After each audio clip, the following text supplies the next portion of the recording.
ہمیں وہی کھویا ہوا مقام عطا فرما دے جس مقام سے ہمارے باپ آدم و حوا کو نکالا گیا تھا. اے اللہ جب تک تو ہمیں اس دنیا میں زندہ رکھ، اسلام پہ زندہ رکھنا، اور جب ہمارا خاتمہ ہو تو ایمان پر ہمارا خاتمہ فرمانا. وما علینا الا البلاغ المبین وآخر دعوانا ان الحمد للہ رب العالمین.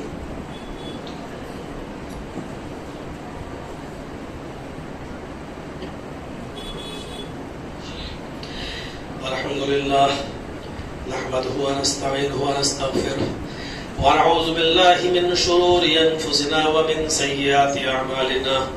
من يهده الله فلا مضل له ومن يضلل فلا هادي له. وأشهد أن لا إله إلا الله وحده لا شريك له وأشهد أن محمدا عبده ورسوله. أما بعد فإن خير الحديث كتاب الله وخير الهدي هدي محمد صلى الله عليه وسلم وشر الأمور محدثاتها وكل محدثة بدعة وكل بدعة ضلالة وكل ضلالة في النار. أعوذ بالله من الشيطان الرجيم. بسم الله الرحمن الرحيم. إن الله وملائكته يصلون على النبي يا أيها الذين آمنوا صلوا عليه وسلموا تسليما. اللهم صل على محمد وعلى آل محمد كما صليت على إبراهيم وعلى آل إبراهيم إنك حميد مجيد. اللهم بارك على محمد وعلى آل محمد كما باركت على إبراهيم وعلى آل إبراهيم إنك حميد مجيد.